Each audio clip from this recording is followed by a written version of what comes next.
When we talk about tending the soil of the heart, we're talking about focusing on forgiveness. And if we talk about focusing on forgiveness, we should also address what happens when you don't forgive.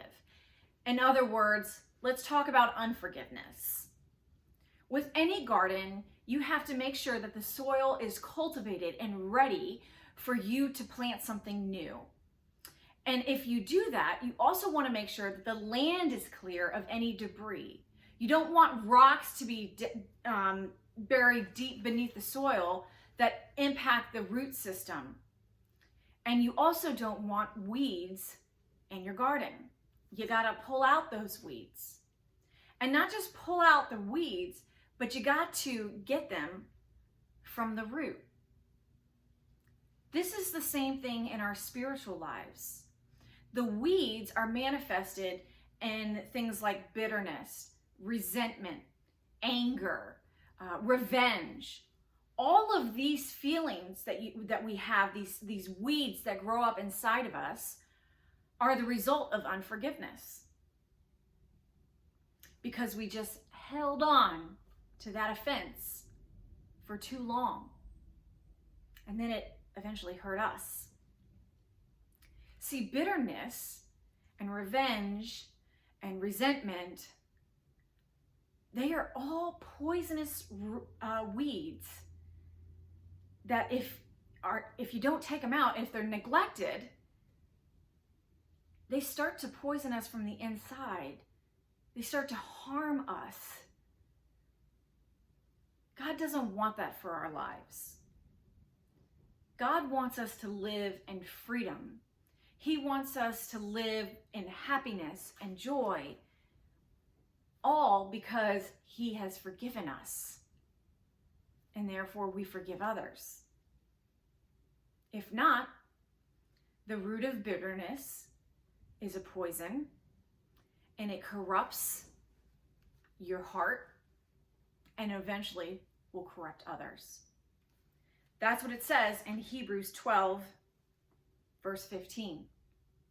Watch out that no poisonous root of bitterness grows up to cause trouble and corrupt many. We don't intentionally try to let weeds grow. We just neglect it. We just don't focus on pulling out the weeds from the root.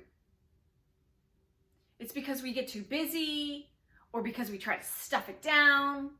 Maybe we pretend that we weren't hurt. We, put on our best outfit and smile and say, oh no, that was fine. It was fine.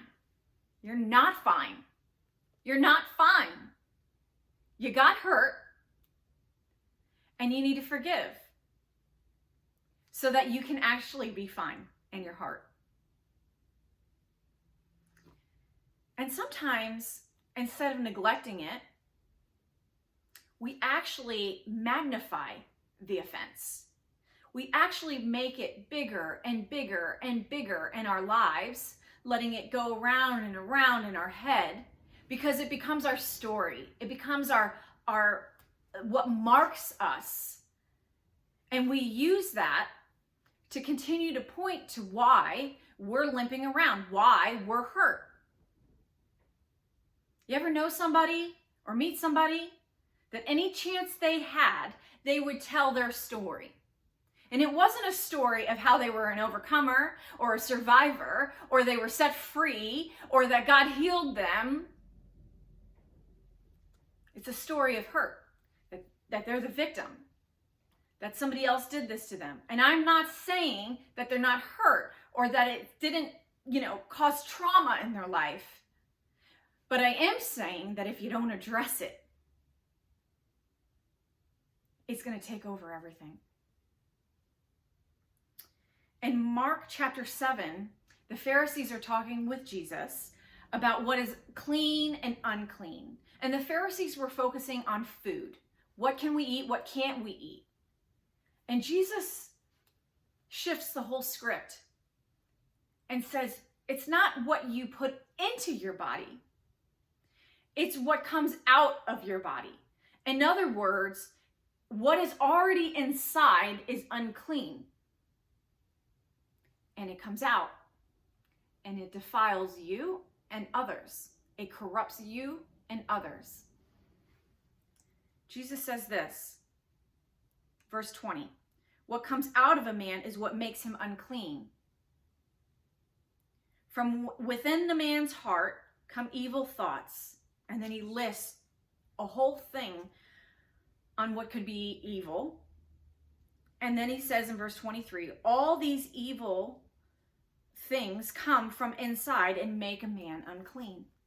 They come from inside your heart that then spills out and becomes your story over and over and over and corrupts many.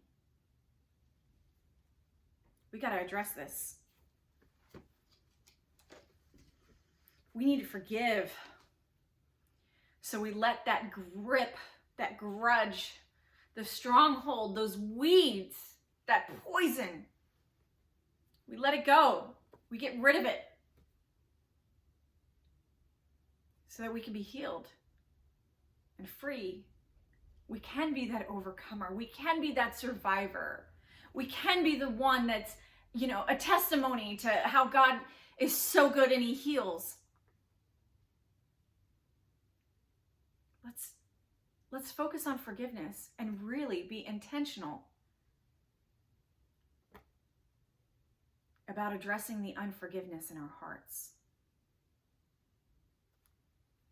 In Psalms 139, 23, verse 23 and 24, King David says this, search me, O God, and know my heart.